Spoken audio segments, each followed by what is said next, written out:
Maybe we can start with a question on the scripting. So as we saw in Abhishek, your example, you had to use the Python scripting interface.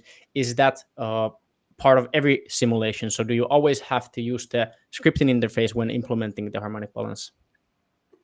Uh, no, no, and yes. So for this case, we had to use scripting, as Alexander showed for the joule heating. It wasn't the case, but for this case, we had to include mesh deformation, and that's the reason I had to additionally implement this in the scripting. But in future, we are going to include that also in the GUI, so there should be no problem in the very near future. But that also highlights the uh, advantage or the power of Python scripting. So if you want to do something non-standard, it's quite or I won't say easy, but it's relatively easy to implement if you know the equations in your uh, finite element weak form. And one thing to comment on this, we're soon releasing our API for remote access. And of course, in the case of API, if you're going to do automated runs, then the setup is only to be done once. But as Abhishek said, it's only for the cases where you have mesh deformation that this is needed for now. But this is not a fatality. This can be also automated. I see, Yuka. How difficult is it to mesh complicated real structures? Well, it depends what you mean. If you mean like thin layers with MEMS or like complicated structures like big mechanical assemblies, we can deal with both. So you can import a step file or GDS files. And basically, if you have drill holes or fillets, we have a special measure that handles this really well. This is for the mechanical assembly side, so complicated geometries, yes, it's FEM, so any geometry works, and we mesh it with hexahedra, pyramids, prism, and tetrahedra, so anything really works. For regarding MEMS devices where you have thin layers, this can be really a tough time if you have a lot of thin layers and you have to transition between two different meshes across different layers. We have a specifically made tool for that basically collapses all the layers to a shared footprint and meshes that in 2D and extrudes from there, which makes it basically the best possible quality mesh because it's extruded across all layer and it just works in all cases. And you don't end up with weird shaped tetrahedra because the software tries to match two layers across a few hundreds of nanometers. So these two cases are covered. So I would say it's not that difficult. All right. There was a question before the event from one of the attendees, a more general question on, is there ways to couple external circuits? Yes. So RLC components are supported. I don't know, Abhishek, if you had any, but at least what I did was driving a current in. And at what we call these lumped interaction, you have access to always the voltage and the current, or, well, basically, depending on the physics you're simulating, you have access to this and that or this and that. But if you do current flow, then you're going to have access to the voltage and the current at the electrode. And basically, you can do anything with those. So you can make a relation between the voltage and the current and the time derivative, which allows you to very trivially couple RLC circuits, lumped RLC circuits to the simulation. And this just trivially works without any effort. Also with the harmonic balance and all sorts of analysis we're providing. All right. There was a question about mesh imports. So can you import mesh from other programs? Maybe I can answer that. So yes, we can import at the moment from Gmesh, and relatively soon we would be able to import the Nastran files. So that's the two formats that we support at the moment for the mesh import.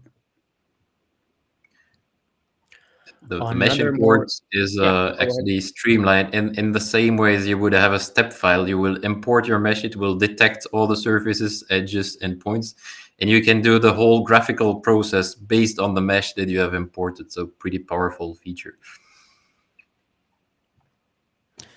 All right.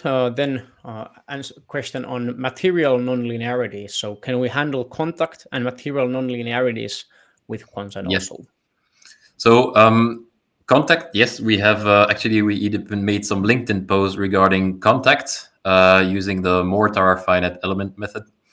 Yes, we have done actually even CMUT ultrasound membranes with electrostatic force in contacts, also including mesh layers between the two contacting pairs. We've done pretty nice things regarding this. What we have not yet explored too much is the material nonlinearity. So we are working with some people who work on plastic deformation. So our solver can handle this, but we're not offering that in the graphical interface right now for sure. And regarding hyperelastic materials, this is also not something we put a lot of focus on, but like it is classical finite element formulation, so that should definitely work easily if you know the equation in the scripting interface. And again, this would also work with the harmonic balance method, with the harmonic method, no, well, transient analysis as well, just out of the box without any effort, except for the parts that Abhishek mentioned regarding the mesh deformation. Right. Next question. Is it possible to automate the geometry modeling process by code? Which kind of file can be uploaded to represent areas or volumes? Yeah, maybe I can say something about that. In principle, yes. So you can automate the geometric modeling, like I showed you with the shared expressions. That's one option. Y- there are some of users which use even more advanced techniques, like using Python interface to Gmesh. So that's one of the other options. And with API, if I'm not wrong, it should be even easier in that case. And the kind of file, so we support at the moment step and GDS for file formats. So the step file can any CAD software can export that, and the GDS is particularly supported for the MEMS community. Yeah. Anything you want to add, Alex? No, I was looking at the next question from Anton. Yes. Yeah, that is a very good question. So, is it possible to edit and run the scripts from external editors? I think the closest we'll provide soon is the API, and once the API is there, basically you throw to our servers the required files, including the Python script, and you're pretty free to do anything you want in terms of automation of the workflow. So I hope that answers the question. But basically, yes, you could do this with the API that's coming out soon. And I don't know if Abhishek, you feel that's answering the question to Yeah, the extent expected. I think so. Yeah, nothing new to add. I think the final question we can answer, again, a more general question regarding MEMS is, well, rather specific. So, do we support piezoelectric materials? Well, yes, like piezoelectric is a really trivial one for us, as we can just solve all the equations together. We don't have these issues of gluing two different pieces of software together. Our solver is a generalistic PDE weak form finite element solver built entirely in house.